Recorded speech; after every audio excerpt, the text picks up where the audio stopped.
amazing. Call yourself a team? Uh, Her husband around, he did everything he has for that place, and he implements that. Have an agent or two? my mother-in-law. Mother-in-law. Yep. So she and I sell, and he does everything else. Good. He does great, making us look good. So good about getting deals in unconventional ways. Look at that. Before that little scarf thing. Yeah, scarf's gonna hold it. Okay. All right, cool. Thanks, Cameron. Okay. Okay, so I like to teach to your level. So where are you in the process? Just got your license, right?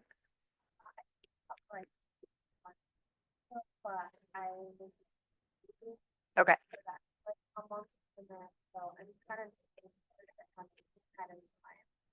Okay, perfect. What about you? My license in December, so I'm at the beginning of the process, but I try to find clients and I have one buyer. But we I'm gonna go get a drink because I'm gonna cough full time if I don't. Hi.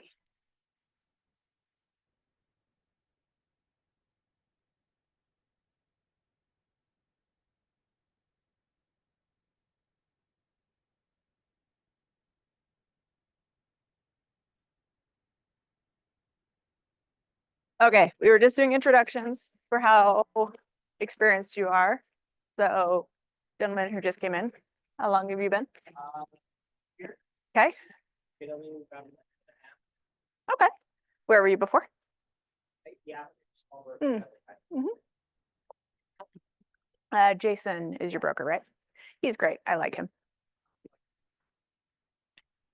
Okay, so how experienced are you? How many of you closed?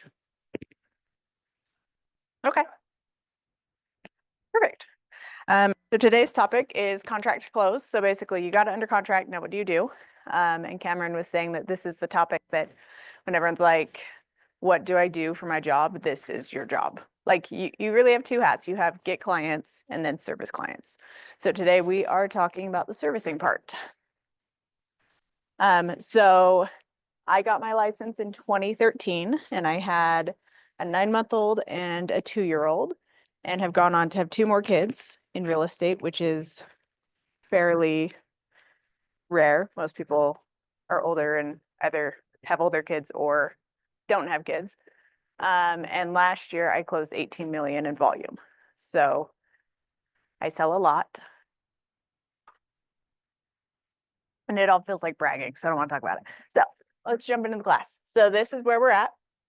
So Ignite is the class to take to learn how to sell real estate. There's 20 classes and they do it every single month. And different teachers teach of the top 20%. So we are on the second to last one, get to the close. And this is what we'll talk about today. So the timelines, best practices, getting referrals and reviews, post-close follow-up, ahas, and daily success. Real estate transactions aren't particularly trouble-free. It's a strenuous and trying time that requires all attention and effort you can command. From Gary Keller. So timelines.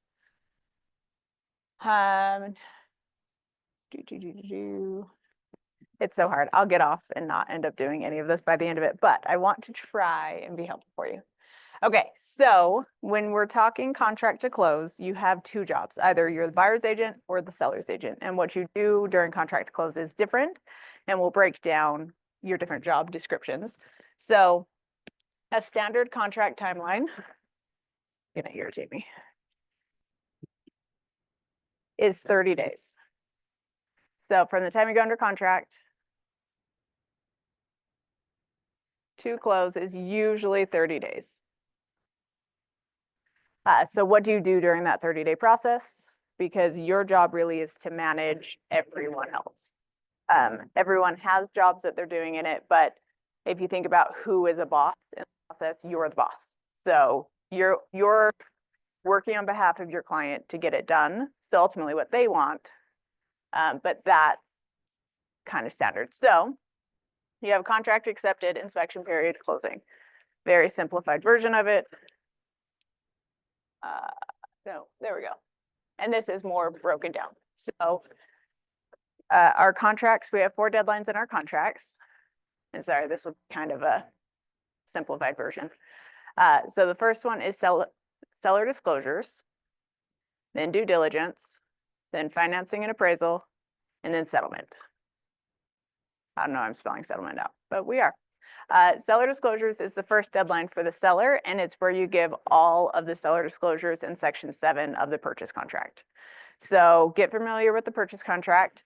But as a buyer's agent or as a listing agent, you have to give not only the seller disclosures, but you also have to give the title report, the preliminary title report. So you have to open title, especially if you go under contract quickly, you need to open it before you go under contract. And a lot of people actually make their client be in default because they don't have that information. So you want to make sure you have all of it ready, because sometimes some agents do seller disclosures on acceptance. Don't do that because that makes everyone void. But usually it's 5-ish days after going under contract. And then the next one is due diligence. This is usually 10 to 15 days. Financing and appraisal is 21 to 28. And then settlement is 28 to, it can be up to 45 days. And you only do 45 days if the seller needs extra time or if your lender needs extra time. So due diligence is when you first go under contract, your earnest money is due, and it's 4 days from acceptance. And this one you have to get really good at doing because your client will ask you all the time, when is my earnest money due? So if you went under contract today doesn't count. So you have Tuesday, Wednesday, Thursday, Friday at 5 p.m. And all deadlines are 5 p.m. unless otherwise stated. That one is, yes. That state regulation? Yeah, it's in the contract. So Yes, it's still on their own page. yeah, Still 5 p.m. if it's not stated otherwise, yes. Okay. That's why I'm saying it's state. Yep. So, I know it states that up in the early stages. Yeah. yeah, and that's newer in the last 15 years because I was working with an agent who was older than that, and she sent me a bunch of due diligence stuff at 6 p.m. past her deadline. I was like, your deadline's over. Your earnest money's non-refundable. What are you doing? And she didn't know. So just because this is how it is today, just expect some of the agents to have no idea. So earnest money is 4 days after acceptance, seller disclosures. So due diligence is when your buyer goes in and they have their inspection done. This is also when they read their seller disclosures, you read the title report, and just make sure there's no surprises. And then financing and appraisal. If I'm not concerned about condition of the house, I will actually have my lender order the appraisal as soon as we go under contract, because it takes them almost that full time to get you loan approval. And the goal is to have your loan approval by that time because your earnest money becomes non-refundable right here. Unless otherwise stated, but basic contract. So it's kind of nice as a buyer's agent because you have plenty of time to make sure they're solid before they make their earnest money non-refundable. But on the flip side, as a seller's agent, the longer this is, the longer the buyer can change their mind and go shop and keep your house off the market for a long time. So getting really into the weeds with it, you go under contract, you order the inspection, you have to schedule it with the seller, you have to inspections are usually 3 to 4 hours. So you have to schedule it in a block that works for everyone. And then as a buyer's agent, I used to attend inspections. I don't anymore, just because at this point it's very lengthy, but it teaches you a lot. Or you can go to the end of the inspection and go with your buyer and learn everything about houses. And then you have to come back and negotiate your due diligence by 5 p.m. at this deadline. This one's big because a lot of agents think, oh, I'm going to tell you what I want on that day, but if it's not agreed upon before 5 p.m., the seller doesn't have to do anything. So make sure you're negotiating it days in advance. Don't wait till day of. Because you can say, I want you to fix the roof. 5 p.m. passes, seller didn't agree to it. Seller doesn't have to fix the roof. and you could be putting your client into a very tricky situation. So one thing to keep in mind with due diligence, you are signing an as-is contract. Our contract does not say the seller is required to do any repairs. They can if they want, but the contract itself says the buyer is committing to buying it as is. So I remind my buyer that when they are going through it, that they're committing to buying it as is. And when we're looking at the inspection stuff, we're looking for health-related items, safety-related items, or things you could not have known about in the initial walkthrough. So get really good at figuring out how old the water heater is, how old the roof is, how old the furnace and AC are, and the electrical, because you should be negotiating a little ahead. If you put under contract and then you're like, oh, the roof's sold and the furnace and the AC, and try to come back for a ton of repairs, you're probably not going to get it. So it's better to preemptively know roughly the condition of the house. Yep.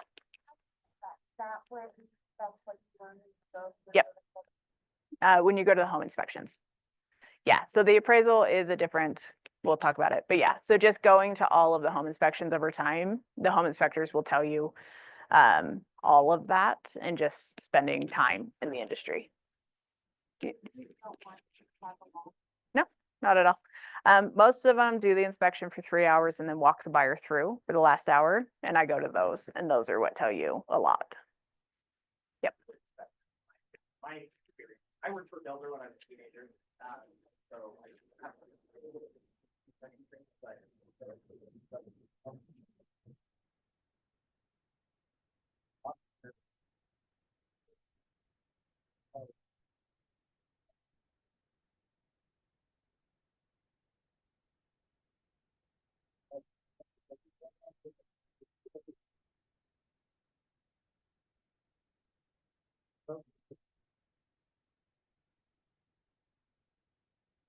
I'll just wander around the plant during the inspectors walk around.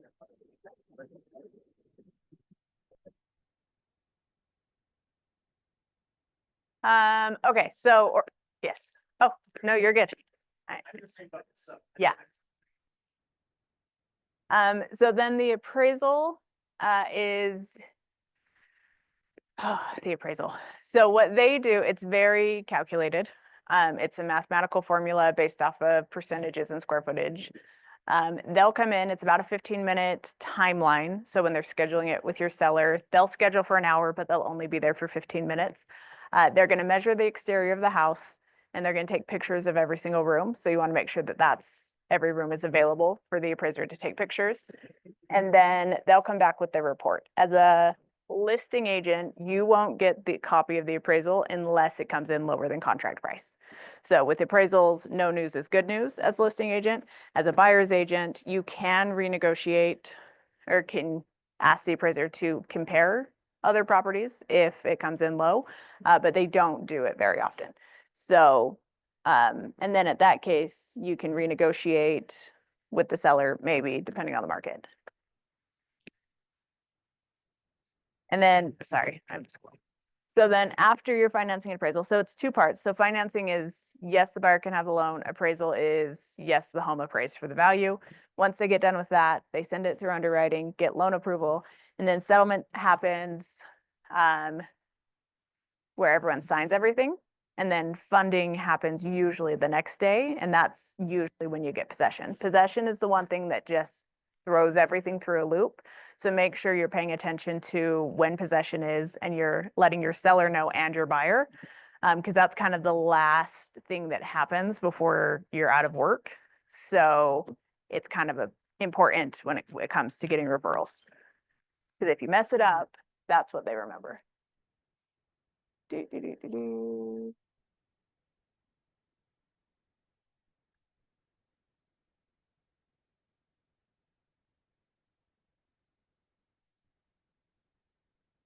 Okay, so we're gonna take a second and do some brainstorming. How many people do you think are involved in a real estate transaction?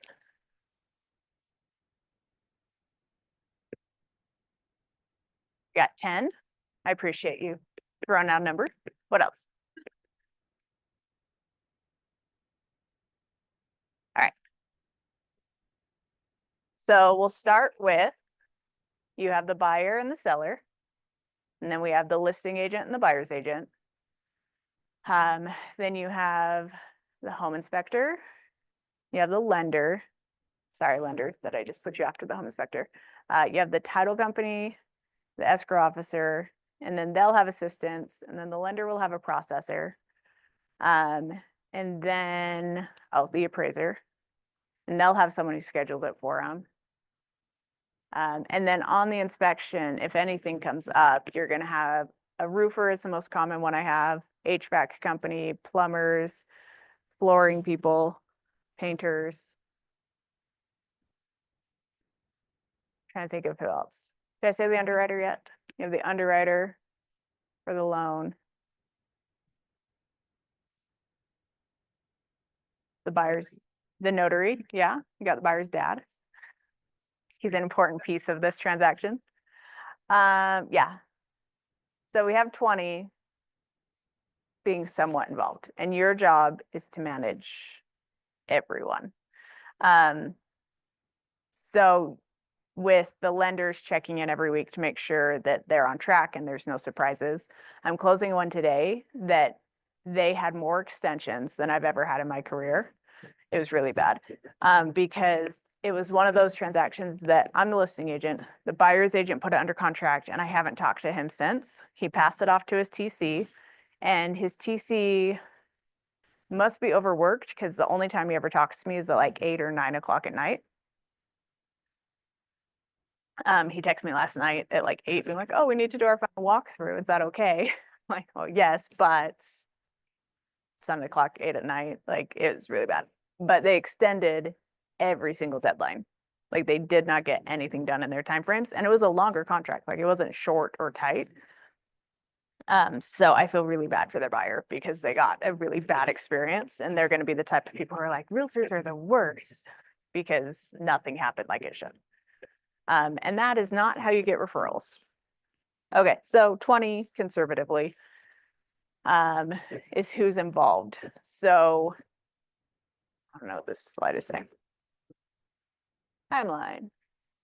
Okay, so now we're talking about sellers. So on the flip side, with the sellers, their timeline, actually, let's see if there's a graphic for it. Yeah. Okay, so you have the buyer's timeline at the top with the middle, like simplified, and then the seller's timeline. So marketing a listing and pending on the MLS. So a lot of my sellers work is done long before the home ever hits the market. So this is what repairs to do to get it market ready. This is cleaning, staging, all of the things. So by the time they're on the market, they're just relieved to be on the market. And then they're dealing with showings. Right now, average time on market's 54 days. So that means that's how long it's taking to get a home under contract. It can be faster if you price it aggressively or price it right. But they are showing it 2 to 3 times a week for 2 months, essentially. So then once they're under contract, you put it pending on the MLS, and then you need to schedule the inspection with the seller. I recommend not having the seller home for the inspection because some inspectors are really good at getting information out of the seller that they shouldn't. And not that the sellers are lying, but sometimes they'll ask questions that put them in a precarious situation. So tell your seller to not be home during the whole inspection, which is a long time frame and kind of obnoxious, but it's better. And then the buyer will ask for repairs and then talking to your seller. So when it comes to the negotiation piece of all of this, the buyer will send requests. You don't have to do any of it, but it's helpful to have contractors to get bids for the sellers so they can know roughly what expense they're asking for. Because a lot of times they'll come in and be like, well, I want, my most recent one, they were like, oh, we want, I can't remember how much it was. It was like $6,000 off. And so I got, because the swamp cooler wasn't working correctly and something else. And so I went to my HVAC company and said, how much is a swamp cooler? And he's like, oh, brand new, 4,500, used 2,000. So my seller gave a $2,500 credit for the swamp cooler. But in the seller disclosures, we told them that the swamp cooler wasn't working. So technically he didn't have to do anything, but you know, we live in the desert and it's kind of him to do that. Worst case scenario, if your seller declines doing updates or changes based upon appraisal worst case scenario, that buyer's gonna walk away. That's how you. Yeah. Client is, if you give a little or everything you're asking for, or you're at risk of them just walking away. Exactly. And so since they'd asked for 5,000 instead, we gave him 25. The buyer was happy. He was happy because all negotiations kind of come back to, is there a win-win for everyone? Like you don't have to steamroll everyone and be the winner because everyone has the same goal, which is to sell the house. You will run into agents who think that way. And in that case, you find ways to give them a win that doesn't hurt your client. So then they feel like they're winning, but it doesn't hurt your client, which we won't talk more about negotiations today, but very important topic of your job. So then they'll send their repair requests, and then with the appraiser can only ask for repairs if it's an FHA or a VA transaction. Conventional appraisals don't ask for repairs, but the financing is contingent on those repairs, and a price is initially agreed upon in the contract. So the FHA addendum will say the seller will do repairs up to X amount. As a buyer's agent, depending on the house, if it's a bad house, put more in there. If it's a house that you don't think will have any issues, you can put less. But it could hurt your buyer's ability to get the house. So don't ever put like 10 grand because they'll never accept your contract. Okay, that was a generalization. So then to schedule the appraisal, you tell the lender to schedule it. They'll call the the appraisal company, they'll schedule it. And usually the appraiser will actually schedule it directly with the listing agent. Usually as a buyer's agent, you're not going to be part of that. But you'll want to verify or follow up with the listing agent to say, hey, has this been scheduled? Just to make sure everything's staying on track. Because right now, if it's ordered today, they won't get the report back for 10 days. So if you remember back to our time frame, they have 21 days to have all their stuff done. And if you wait till after due diligence to get it ordered, you've just for your whole contract. So if the house is in rough condition, give yourself more time. If it's not, you're fine. Order them back to back, but appraisals do cost money to your client out of pocket. Some lenders will charge it in their closing costs. Others will charge it upfront, like they have to put a credit card on file to do it. So make sure they're confident in buying the house and also that there's not gonna be any major issues or they're gonna cancel or change their mind because they're spending real money on that. And then if the appraisal comes in low, you have to go back to the seller and renegotiate that as a buyer's agent. And then on the flip side, as the listing agent, you don't have to reduce the price because the buyer has a contract at that price. But the difference is the buyer has to have cash now to cover the difference. So if the contract's 500 and the appraisal came in at 490, they have to pay $10,000 in cash. And most buyers don't have that much cash and or don't want to in this market.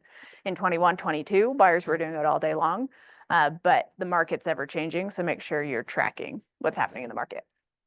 And then settlement and closing, the title company a couple days before closing will send you the settlement statement and your job is to review it to make sure there's no errors. So we just had one that the title company put the home warranty as 600 and it was 700. And in the grand scheme, it's not that big of a deal, but also it is a big deal. So make sure you're reviewing that. Questions? I feel like I'm going really in the weeds, which might not be helpful. You're like, I'm good. I want to know. Yeah.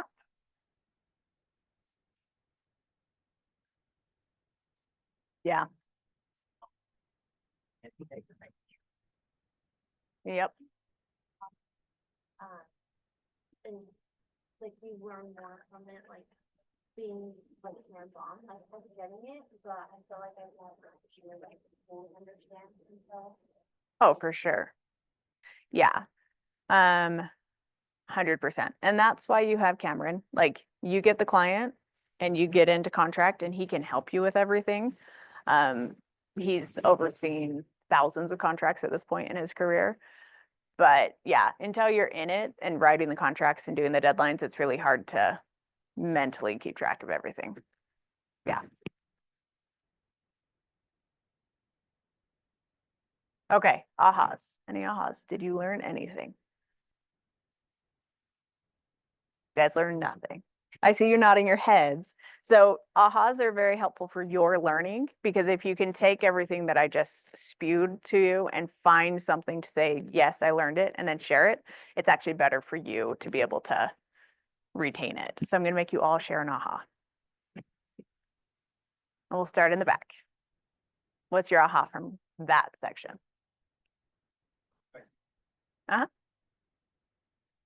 Okay. I didn't understand that you wouldn't want a seller to be involved in your inspection. I didn't realize that you did shadow the inspector, but I'm kind of excited about that. That's actually learning. Yeah. Well, and you could ask any inspector that's a preferred vendor if you can come to one like now. Like they'd let you shadow any of their inspections because they want your business. Okay, like it. Next. Unless you want to share more ahas. Everything's kind of an aha. Like, It feels like that. It's like it's a fire hose. Okay. Negotiating water heater roof, et cetera, with the original offer and explaining that. Yeah. I've had a couple of my listings where they came back with nitpicking every single dollar, every little preference. Mm-hmm. The dryer outlet is upside down. I'm like, for real? Like. Flip your plug. $5 to have an electrician come in and do that. Yeah. They nickel and dime everything, and it's, learning how to, we laughed and negotiated on it anyways, but, kind of expecting that a little bit versus how I want to be more, I think the more polished, higher producing agents have a little different approach to that than, and maybe you're trying to get, every dollar available for your clients, so. Yeah. And then also working to negotiate the due diligence items several days in advance instead of like one day before deadline. Yeah. So that's always good to be aware of that. Plan a couple of days. Love it. Okay. What is your aha? You have to pick one. Can't say everything.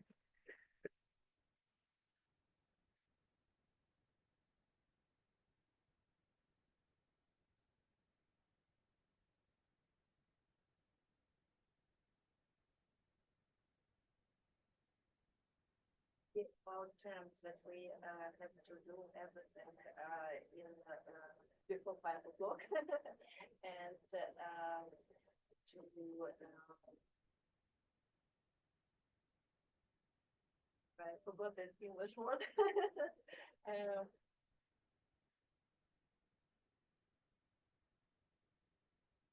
Sorry, I have to check. Yeah, no worries.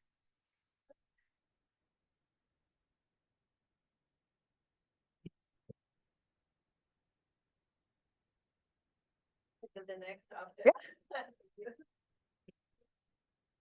Well, definitely the inspections too. I also found that like very interesting because I honestly didn't think they would let us like go with them.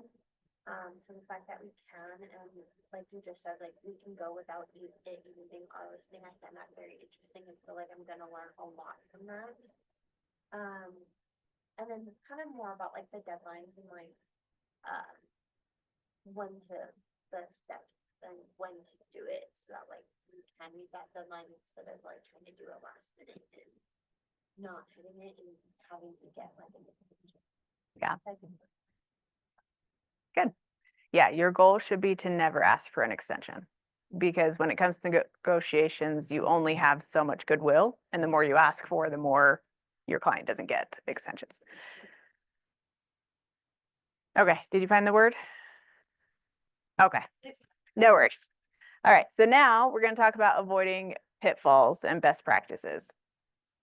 So do you know what the biggest complaint for consumers is for the real estate industry? Lack of communication, because we're doing all of this behind the scenes and they have no idea. So if you think about it from a consumer's perspective, you open the door and you made 10 grand. Like they have no idea what you're doing. So making sure that you are communicating early and often what you're doing and how you're doing it is super beneficial.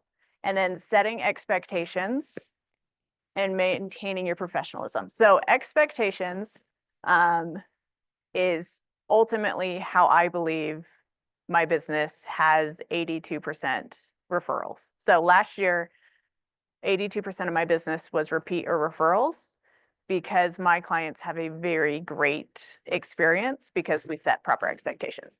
So I like the visual for it. So if you think about it, your buyer's shopping and they get their home accepted and they're super excited. They're like, yes, I got the house. This is great. And then, they're going on, life happens. And then the inspection comes back and it's really, really bad. And so now they're super upset. So this is like baseline happiness. So now they're like pissed that their house came up bad. You negotiate and you make it better. So they're a little happy, but they're like, and then the appraisal comes in. Oh, my marker's dying, really bad. So now you have to negotiate again and work back up to get them here. And then their dad comes and says, oh, the house is garbage. I can't believe you're spending $500,000 on this house. How dare you? And then they end there. This is really sad, depressing transaction. Where if here you said, hey, this house is 100 years old, expect it to be terrible instead of, so they'll be excited they got their house, which they'll all be that excited, but then they'll be more here because you prepared them for how bad the house is going to be. And then they'll be happy again and you'll be like, oh, actually back here, you would have said the appraisal, their price too high. We just bid 50,000 over. There's no way it's going to appraise. So instead of dropping clear down here, because it came in short, they're going to drop back to like, oh yeah, you were right. You told me this was going to happen.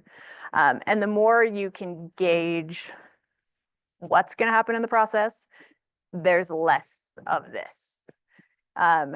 Ultimately, your goal is to avoid these because these are frustrating and emotional and stressful. So if you can kind of keep everything normal. So real life example, I have a seller who is very anxious, like high anxiety anxious.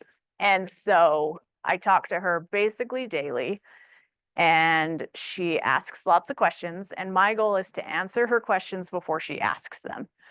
So we've been on the market for a couple weeks now, and the data shows that after an opening weekend, you usually have 3 to 5 showings. And then after that, it's usually 1 to 2 showings. And so I told her that. So instead of her panicking that we've only had 2 showings this week, she knows that that's acceptable behavior for the market. Because that's, and I learned it from a class that I took forever ago, and I found that that's accurate based off of what's happened in the market. But she knows it. So instead of her expectation of being, oh, there's going to be hundreds of buyers, because she bought in 21 when there were hundreds of buyers. So her experience last time versus now is different. And so just making sure that they know what to expect in every step of the process. And then maintaining your professionalism, that happens a lot when you're negotiating against other agents. I think, see if this has it. No, it does not. Okay. So there's a lot of ego in this industry. There are a lot of people who think they're amazing and the best thing in the entire world. And sometimes I'll use their ego in negotiations to help my client. It works really well when you're a girl and you're negotiating against a guy who thinks they're the best thing ever. So use that as a skill. But just don't lose your crap on people. If you're upset, hang up, call them back later. Like, this industry is small. You run into the same people over and over. And if you get a bad name because you can't remain professional, it's going to follow you. So there's a lot of things you're like, oh, it's not that small. It really is. Like, there are 3,200 agents in Utah Central Association, which is Utah County down to not Cedar City, but just above it. Like, that's how many agents you're going to bump into. Salt Lake Board has 10,000 agents, and you'll run into a lot of them as well. But it's a very small pond.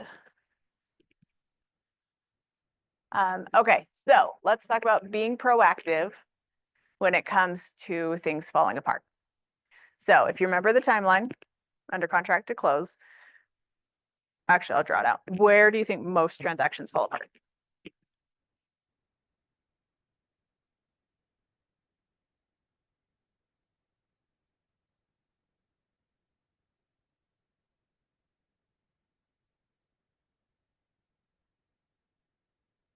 Middle. When it's all real. Yeah, I don't know the answer, so I'm curious your thoughts. I'd love to- I'm just guessing, but like, I would think like an inspection, yeah, an inspection of appraisal, because either something comes back with the inspection that, like, was not good. Maybe for, like the appraisal also that is like with financing as well. I know that. Hopefully before we start looking for them, we want them to get paid. Mhm. So. A little bit more of pre-approval to the appraisal. Yeah. But people don't understand. Yes, so I'll go through when they fall apart and then we'll talk about ways to fix it, and that's part of it. So usually when you first go under contract, within the first 48 hours, your buyer will potentially get cold feet. So that's your first risk, cold feet. And how you, well, actually, I'll just tell you all of them first and then we'll talk about it. So then your due diligence, we had that 10 days. That's your next, when everything's gonna fall apart. I can't spell diligence today. All right, due diligence. And then we have our financing and appraisal, day 21. And usually your appraisal will come in about here, so you'll know there. And usually if you make it past here, you're probably gonna be okay. Most of the time, once earnest money is non-refundable, people are serious and they're committed. Occasionally you'll have crazy stuff happen where you get to the very end and the buyer doesn't show up to closing, but that's the exception, not the rule. So how do you keep things from falling out here with cold feet? The easiest way is to make sure your buyer's committed. Our contract is very, very buyer friendly, so they can write a contract and they can cancel the next day with virtually no repercussion. Don't necessarily tell them that, because then that'll be their mentality and they'll be like, oh, I can put under contract, change my mind, and then you're writing a bunch of contracts and it's obnoxious. The other way to do it is as soon as they go under contract, turn off their hot sheets so they're not getting additional homes, and don't take them out to see future homes, because that will convolute everything, because they'll be comparing, well, I'm buying this house, but all of these houses that I'm seeing, I like them more. When in reality, they might like them more, but to buy that house, they have to bid or they're getting multiple offers and they're not an apple to apple comparison. So not going out and seeing future houses. So once they're under contract and we're focusing on this house and we're not going to continue to shop. That will save you a lot of stress and heartache, and that'll save them a lot of stress and heartache. Yes. Yeah. They're on the contract, they're like, oh, but I do wanna go through this house too. Mhm. You still take them, like, it's just something you don't wanna like offer up, like, oh. Yeah. Yeah, so ideally, they don't ask, because if they're asking, they're not committed to that house. And that's a red flag in your mind to say, oh, they're continuing to shop, which would be concerning, because they're spending money in this process. Like for their inspections, they're gonna spend $700. I have one inspector who's really cheap, it's $350, but like if you continue to shop with them, they're gonna continue to spend money. And then your appraisals are like $600 right now. And the lenders like to rush them, so then they're paying $750. So there's real costs associated with being under contract, and then their earnest money. And technically, unless they can afford to buy both houses, you can't be under contract with two houses at the same time from a technical legal standpoint. People do it all the time, but I wouldn't recommend it. But yeah, so yes, you could, but don't accidentally send them houses by not turning off their hot sheets. So then they see stuff and they're like, oh, I want to go see that instead. It's when you set them up on an auto email that sends them all the new properties based off of their search criteria, which will be another class for another day. Yeah. That search criteria. It's really easy to turn it off in their search. Yep. Set up, but just turn it off so it stops sending them that email every day. Yep. Totally related, but I have sent it to me as well, so I'm going to be looking through at those listings that they're getting, so if they call me about one, I've already looked at it online. Photos, I go look through them and then try to reach out before they have a chance to look at it, hey, this came out today, or price dropped today. I think this might be a good fit. What do you think? So for here, the biggest thing I do is I make sure my client's pretty committed. So I'm like, if you're 70% sure you want this house, let's write the offer. But we're not going to write the offer if it's 50 or 40 or 20, because that costs them money and time. So making sure they're committed. Like if they need to sleep on it, let them sleep on it. We're not in a market that they have to write the offer today. And honestly, let them sleep on it. And if they lose the house, they'll be more motivated for the next house. Where if you push them to write an offer and then they get cold feet, they're going to fall apart. You have to keep working, which it's fine. They can have cold feet. Like your job is to help them get what they want, but these are where things fall apart. So then due diligence is the next one. So pre-negotiating the big items you can see. We know roofs are 20 to 30-year life. So if the house is 20 years old, you know that the roof is going to be coming up. And the roof, depending on the type of shingle, will tell you as well. But knowing houses, knowing your product, because your product is your service. That's ultimately what you're selling. But you're selling the house. So understanding that. And just setting the proper expectation for your seller and for your buyer of what's realistic and what they're going to ask for. Because sometimes your seller, once your seller's under contract, they cannot cancel without a lawsuit. So make sure your seller knows that before they ever accept a contract, because you could put them under contract for 90 days and their financing deadline is right here and the buyer cancels and now your seller's pissed because they get no earnest money, they get nothing, because our contract is so buyer friendly. But they cannot cancel. So make sure they're prepared for that. But during due diligence, setting up your buyer's expectation of what's appropriate to ask for, what's not appropriate to ask for. My favorite example there is if the buyer's like, I want new carpet, ask for that before you put under contract. Don't come to the inspection with the intent of asking for new carpet, because the seller, I mean, they might say yes, but if they say no, now your buyer's like, well, I'm not buying the house. And now you spent weeks. And they spent weeks and money.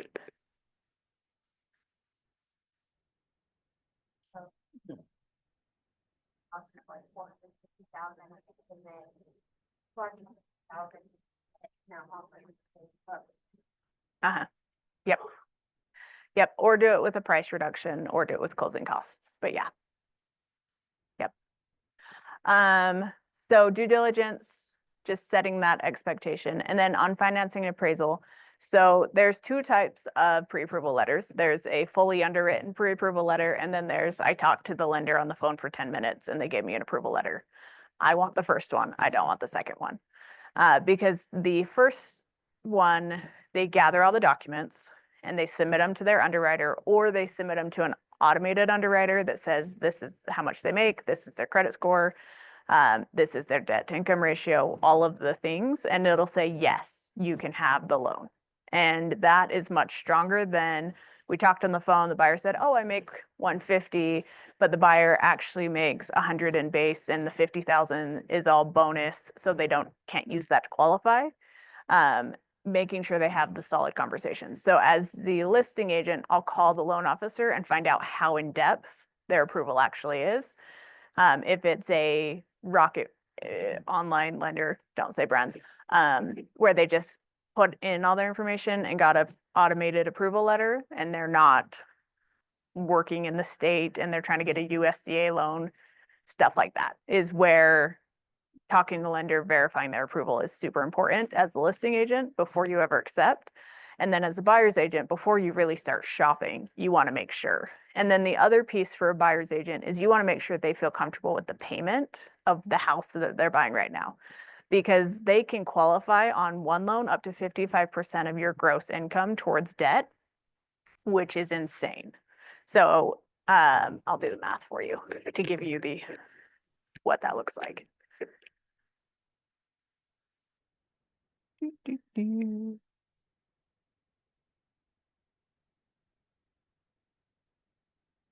So that's essentially saying someone who makes $100,000 can qualify for a mortgage that's $5,500 a month,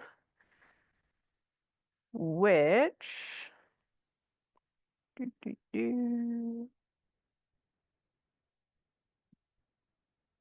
did it wrong, 45. So if they make $8,300 a month, their payment can be 4,500, which leaves them no money for anything else. Did you have a question? Oh, goodness, picked up my phone. Now I see all the things. So one thing as a buyer's agent that I do is before we write the offer, before we get that far down the road, is I make sure they know their payment. Because when interest rates shifted, I had a bunch of buyers who were like, oh, I want to buy a house. And we'd start shopping. And then I would mention what their payment was. And they're like, oh, wait, I'm not buying a house right now. That's insane. So just getting really good at estimating payments and making sure your lender's talking with them or their lender's talking with them. So when they write an offer, because like right now, a $500,000 house, which is the median purchase price, their mortgage payment's $4,000 to $5,000, depending on their down payment. So right now, 92% of renters can't even afford to qualify for a home in Utah. So just doing a really good job up front to say, this is what the payment looks like. This is how much cash you have to have, saves you a lot of heartache later. The pre-approval will tell you what they're qualified for, but it won't tell you their payment. So you want to make sure they talk to their lender and know what their payment is. But like, No, you're good. like before contract, so Mhm. they would talk to it, but that information is typically from like when they do the pre-approval and then they talk to their lender from the pre-approval to get that information. Yes. Yes. So, and because the payment changes based off of interest rates, so if interest rates are 7 today and 6.5 tomorrow, the payment changes quite a bit. I'm constantly in conversation with their lender. So either I have them reach out or I reach out depending on who their lender is. So like I have one right now that they picked their lender, so they reach out to him and he wasn't responding. So I reached out to him and he got back to us faster. But I just make sure they know their payment for that specific house. So the lender, I'll give them the address, how much the taxes are on the house, and then they can run the full assessment. But I do that before I put it under contract, so then there's no shock when they get here. Because payment shock is real in this market. And then with the appraisal coming in low, I will preemptively have the conversation. Right now, we're not seeing a ton of appraisals come in low because we haven't seen crazy bidding. And that's usually where appraisals come in low. But just letting your client know that that's a possibility. So if you're a listing agent and the buyer asks for 20 grand in closing costs and you put it on top of the contract price, there's a very good chance that house won't appraise. And as a listing agent, you need to make sure your client knew that before they accepted the contract. Because if they knew that here and then it happens here, you just saved a big stress because they're like, oh yeah, you told us it would happen. You told us what the options are. So when the appraisal comes in low, you usually have 3 options. 1, the seller drops the price back to the appraisal price. 2, the buyer pays cash above. Or 3, a mixture of both. Usually is what happens. A seller will drop the price, buyer will bring cash up, but it depends on the buyer and their financial situation. Or 4, the buyer cancels and you go back on the market. So being prepared for that, because this is a long time to have to be off market and then go back under. Yes. I hope it's okay. That Yeah. I've seen this recently as well. Yeah. Look at the purchase price of the house, right? So if it's a starter house, are the buyer, unless they're buying cash, you know, as an investment property type thing. Most first-time home buyers don't have a whole lot of cash, right? That's usually the biggest hurdle for people is having enough for closing costs and down payment. Compared to with like an $800,000 or $900,000 or $1.3 million house, in that situation, the appraisal coming in high, the buyer probably has some cash because they're putting, you know, under $200,000 down, so $20,000 difference in appraisal might, you know, it kind of changes the approach a little bit depending on whether it's a entry-level house or whether it's a, you know, Yep. 3x. Yeah. So like when the appraisal is kind of like when, like professional comes in Mhm. and they give their opinion Mhm. of what the house is worth. Yes. So from like if the house on the market is 425,000. Uh-huh. 420,000. So it comes in low, the buyer now has to pay that $5,000. Seller drops the house down to 420. If the seller drops the price, the buyer doesn't have to do anything. But the buyer is contractually obligated at 425 and the seller doesn't have to drop the price. So it's a big if on what the seller does. So if the seller says, nope, you're paying 425, now the buyer says, great, I have to pay additional $5,000. But the seller says, okay, I'll drop it to 420.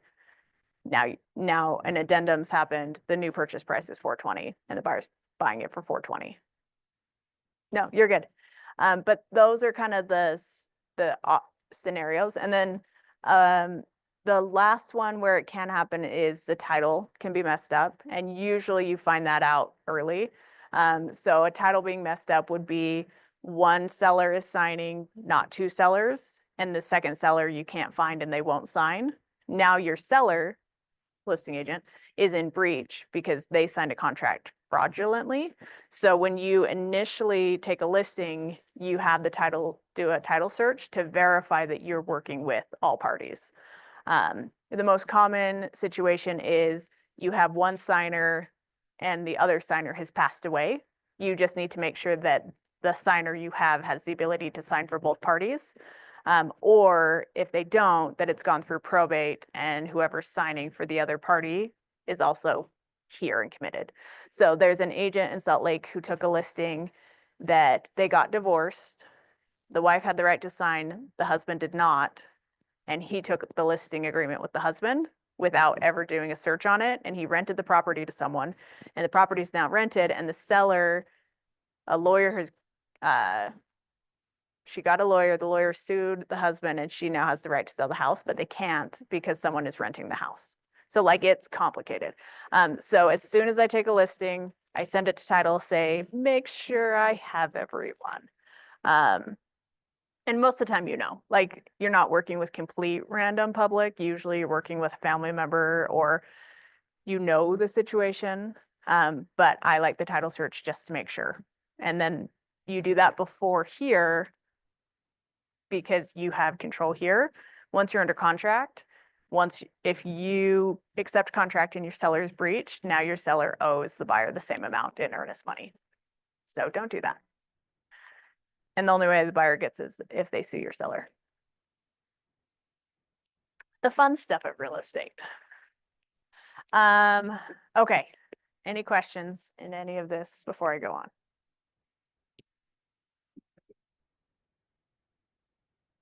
Okay, so it is here. So do you remember your classes? What is a fiduciary? I want someone to share what it is. Yeah. Yep. What's a fiduciary?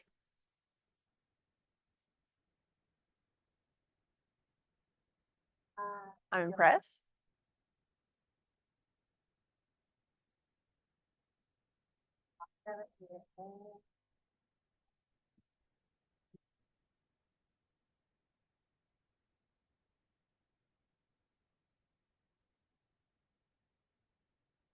Confidence.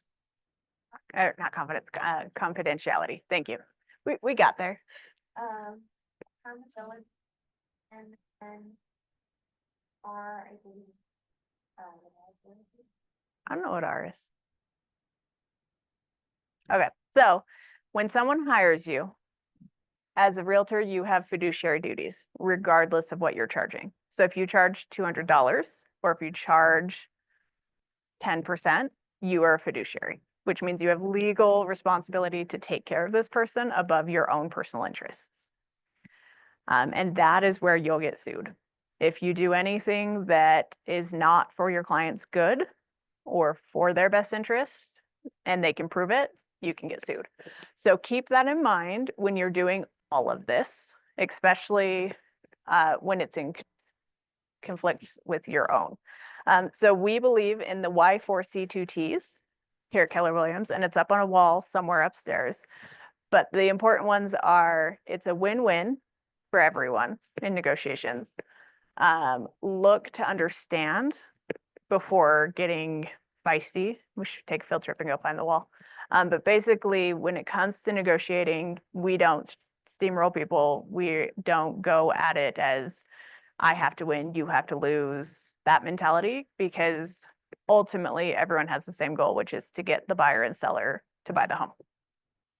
And you can't talk anyone into doing anything. No matter how amazing you are at sales, you can't make the seller sell the house and you can't make a buyer buy the house, but you can help make their process easier. Any ahas? Gonna make you all share ahas again. So this was, what are the problems that arise?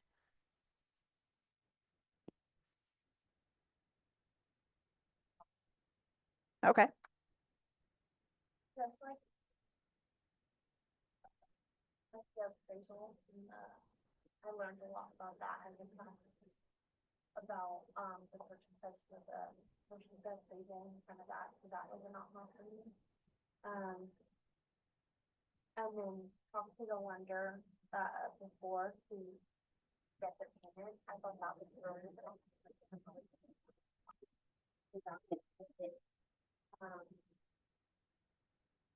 Love it. Okay, next, we'll go back.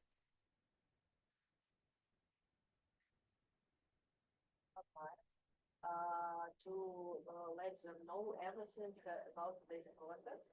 And also, I finally understood about appraisal and the difference between appraisal price and seller's price, and it is easier now for me to understand. Oh, good. Thank you. I jotted down kind of the 3 key places where deals fall apart and the risks. And kind of coached my clients through that in the past, but I haven't had one cancel in the first 48 hours, so it's good. As far as, like you said, setting expectations. Yeah. Saying, hey, there's three key spots where they're most likely to fall apart, first 48 hours. And then inspection, which is where most of them, mine have fallen apart, and then appraisal. So. Yeah.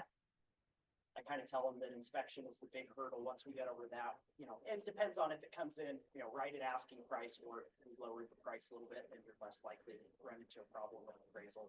So Yeah. It kind of helps them start to breathe a little easier after inspection. But setting those expectations, those are kind of the 3 big, I call hurdles that we've got to get through where the deal is most likely to fall apart. Yeah. And then also running title early. Just to make sure there are no surprises. I haven't done it probably as early as I should have. I haven't run into an issue yet, but now I'm gonna hopefully prevent that. Like it. Good work. Last one. I would think, I was shocked at the 48 hours. Probably because it's seller or buyer's remorse within 48 hours. I think it would say pump a little bit longer. But and then also.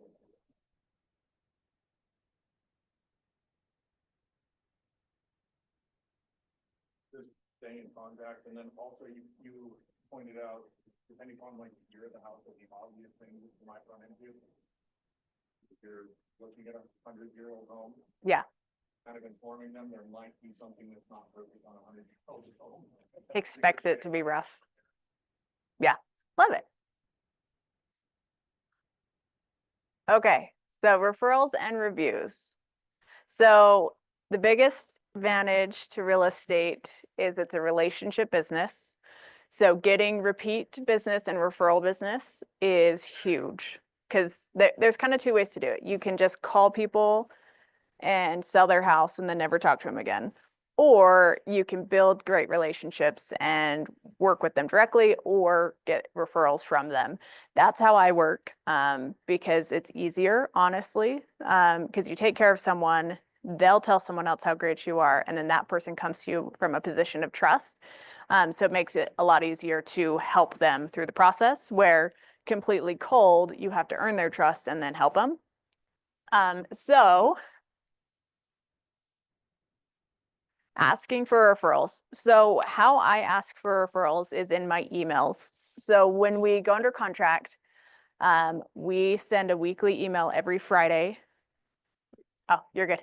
Every Friday to update our clients on what has happened. So And usually they know, but occasionally people have no idea what we're doing. So at the bottom of my email, it says, if we've done a good job, please connect us with people. It's very passive, very soft, because that's how I am.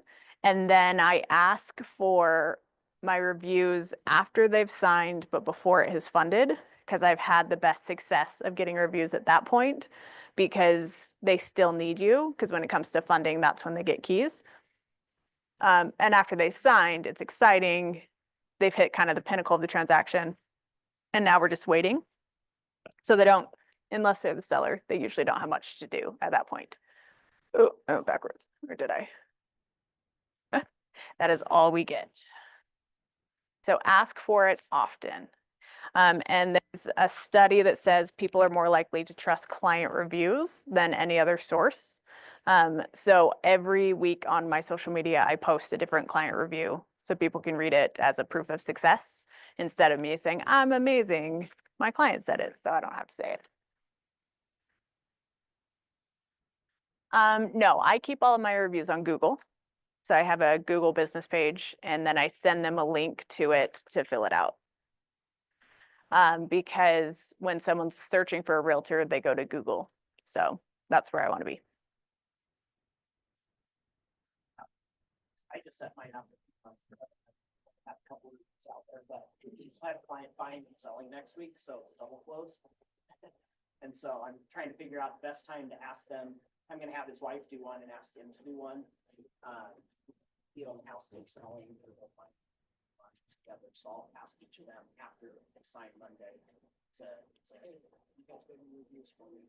But once you get a few more reviews out there, then you can, if you want to put in your signature or use it, social media, try and drive additional business. That's, I'm in the middle of it. I'm just getting started with it, so. Yeah, that's been my best time. And I can't remember what I was going to say. Yes, I always ask for both. I say, will you both write me a review? And then I personally only ask for reviews from actual clients. Some agents have anyone and everyone do it.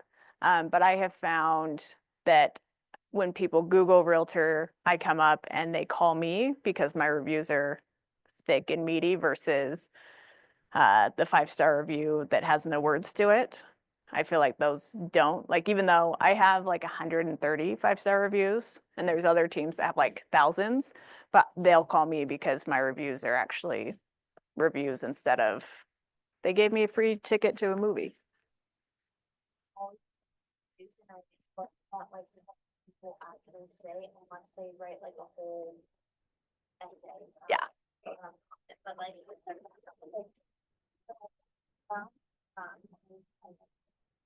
I agree with you, that's what draws me to like that company or that person. Yeah.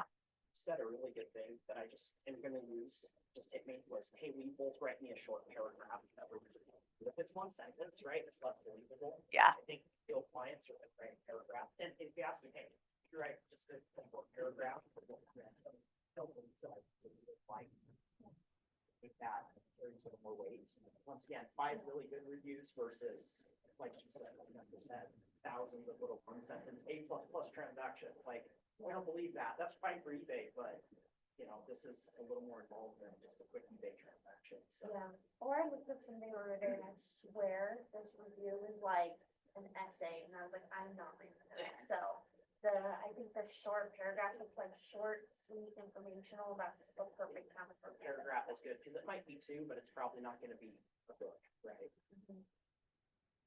But you have the-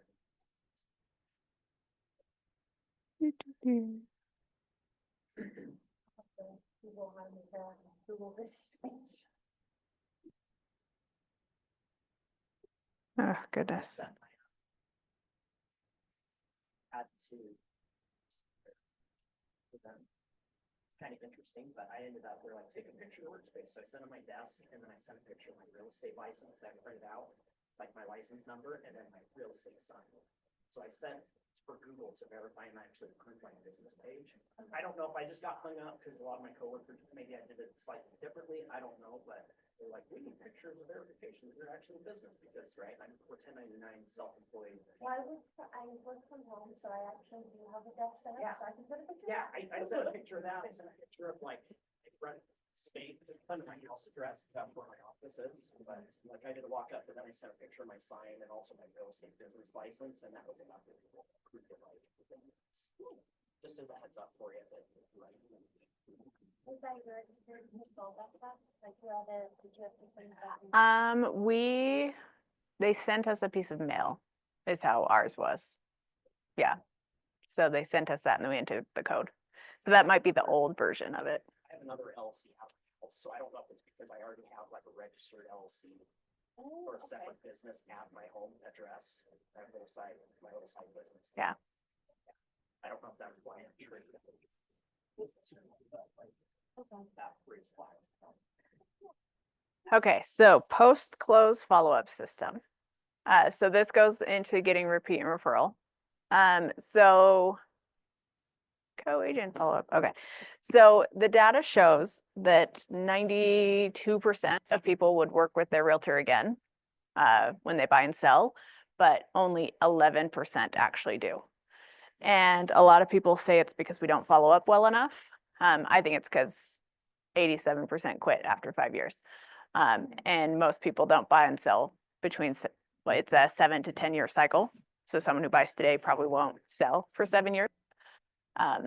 But your post-close is how you have a business. So making sure that you stay in contact with people after they buy a house. Like, don't have them buy a house and then never talk to them again. Because when they go to sell their house again later, they're not going to call you. They're just going to call whoever comes to mind. So your post-close system really is the second piece of your job, which is how to stay in contact with people.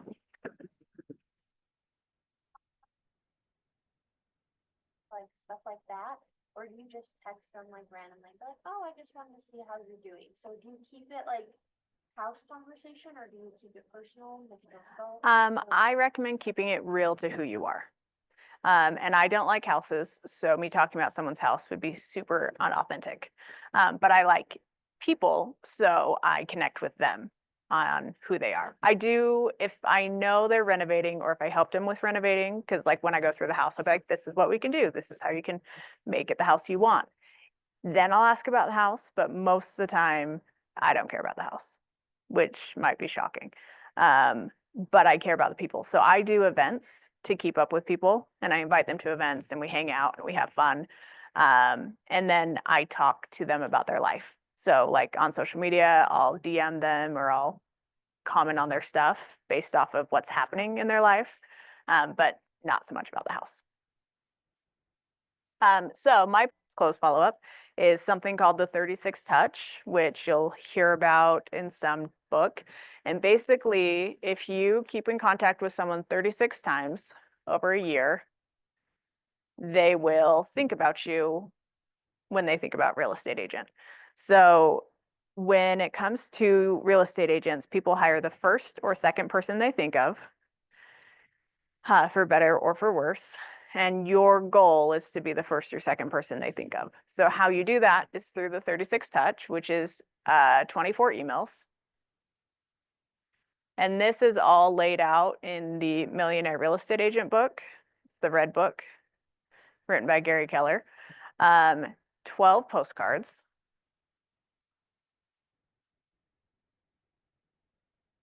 And then 4 quarterly touches. So this would be a text message, email, or not email, sorry, text, direct mail, phone call, DM, phone. And that is based off of who they are. So if they're older, phone call. If they're on Instagram, DM. If they're younger, text message. It just kind of depends on who they are and how we communicate. Like I have a client right now that we talk exclusively on Facebook Messenger because that's her preferred method. So that's where we talk. So she'll send me houses, I'll schedule houses, like it's all through Facebook. But this is just staying in contact with them. And that's like bare minimum. And then we do events basically every other month. But when I started, I was doing 2 events a year. And here at the office, we have 2 office sponsored events where we get bulk discount by having the office do it. And that is Summit Splash in June. We rent out the whole thing and you have to pay per client that goes. And my first event, I think I had 15 people go maybe, but it looked really cool because it was a whole carnival and a bunch of people were there. And then they have the pumpkin patch. June.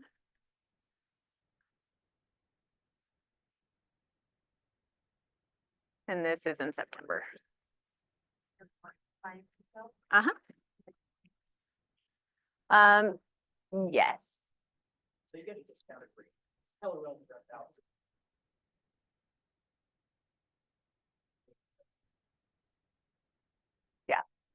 Yeah, so Summit Splash retail, I think is like 20 bucks a ticket. So that one gets a lot of people's attention.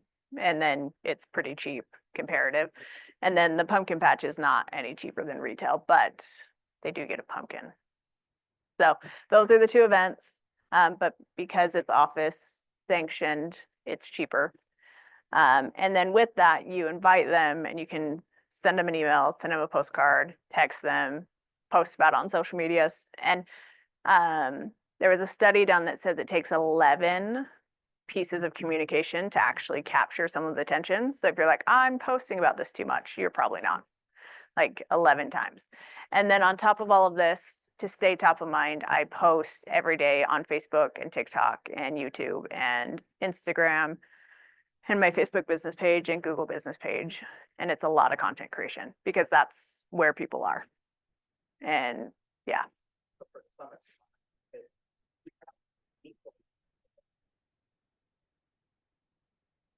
hey, this is coming. And then if they haven't reached out to you, then in May, that's another month. You can contact them and say, hey, did you see this? Hey, this is going on. It's coming up in June.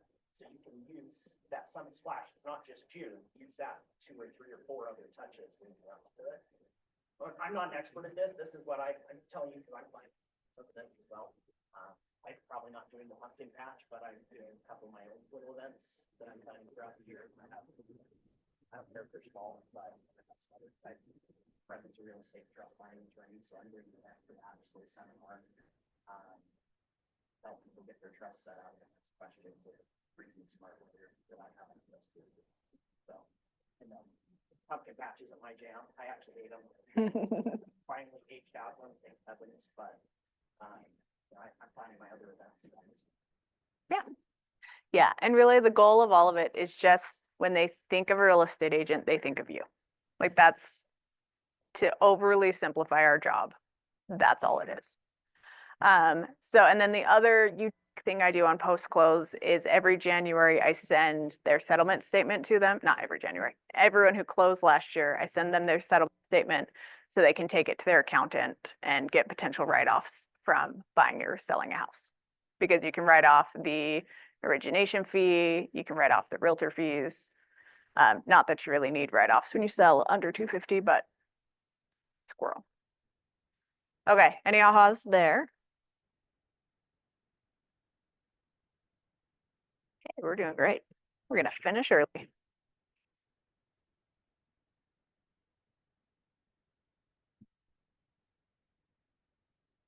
So my advice here is get your database to 200 people as fast as humanly possible and get this going because this is your business. This is the piece that's sellable. So when you're thinking about like, what is my business? It's this, like when you have a doctor that you've been seeing for 100 years and all of a sudden you go in and there's a new doctor, they sold that database of names to the new doctor. And that's what you're building up. Because if you don't do this and you don't build up a clientele, you'll never get that repeat and referral business and you will burn out. Because chasing new clients, and it feels like pushing a snowball uphill for about 3 years would be in my experience, like it's just constantly pushing and pushing and pushing. And then eventually you earn the right to get referrals from your database and then it gets easier and you can focus more on client work versus client acquisition. I got my referral last week. The best freaking thing on the planet. I've had a few others from friends who know me. I've had a couple other referrals where a friend or family member. I got 3 source myself, totally rad. Best feeling ever. Yeah. So, Yep, and he comes from a place of trust, so he already trusts you and likes you. All right, so daily success system. This, have you seen this before in any of your classes? Is this your first class? Nice. So the daily success is basically what you can do every single day to learn your industry and grow your business. Everything. So if you're like, what do I do for work? This is what you do. So you wake up every day and your goal is to have 10 conversations. So they don't have to be, who do you know looking to buy or sell? They can just be conversations because real estate is a contact sport. So the more you talk to people, the more conversations you have, the better it goes. The next one is to add 10 people to your database, especially when you're brand new. It's easy because no one's in your database because your database doesn't exist.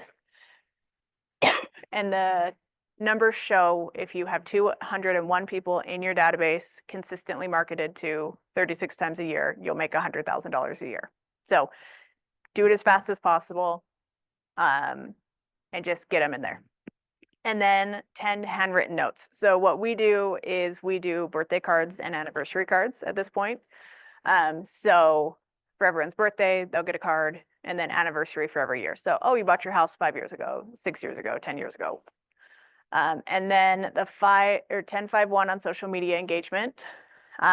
So 10 is 10 likes, 5 is 5 comments, 1 is 1 direct message. If you do that every single day, it's a great way to stay in contact with people. And with social media, if you engage with them, the algorithm will show them to you, and then they'll see everything you're posting real estate related.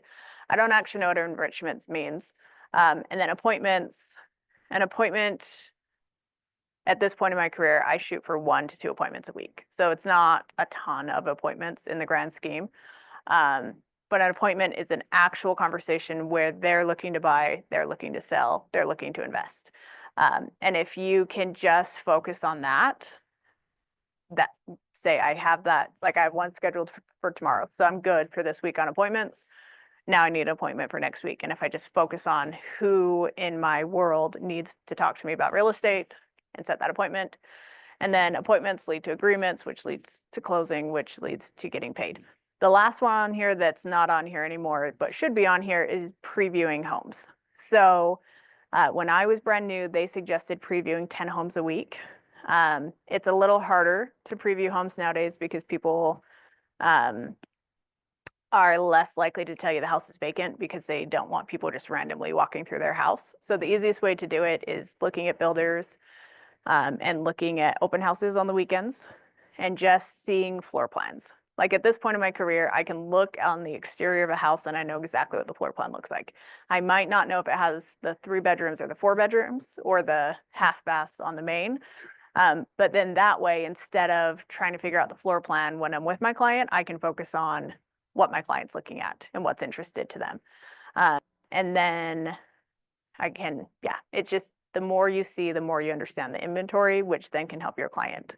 And then it also helps you with pricing because knowing different floor plans and knowing the inventory.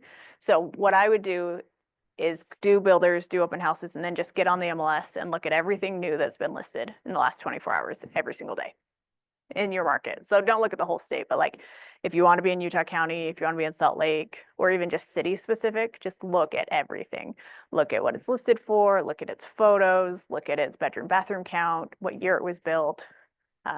Yes.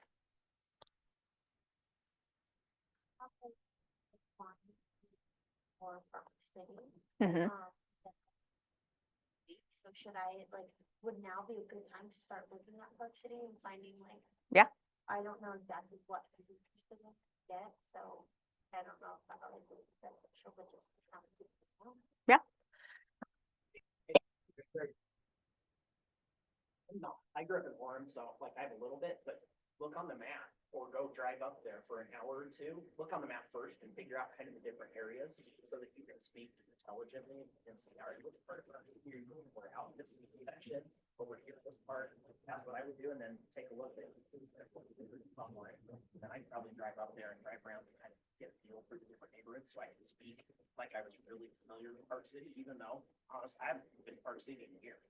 So. Impressive. having clients up, Heber Midway, yeah, I'm up there, you know, every couple of months with different clients, but Utah County is all like, but if I was in Park City, you know, I'd look at the map, get a little more familiar with the different areas, go look at some of the stuff, drive past a few of the houses, and go look at some of the builder stuff up there as well. Yeah. Anything you'd add to that? Like, The other thing I would add is you can go on board tours to see homes. So each board has different tours, and Utah Central Association has the list of what office you meet at, what time, but just get familiar with your inventory. Because that's, I mean, you sell houses, but really you sell your services, but you have to understand your product. Okay, I think that's the end of class. So I will end it. I don't know what that is. Oh, I think this is the next class. Okay, yep, next session, plan for your future. All right, I can turn that off. Okay, what question?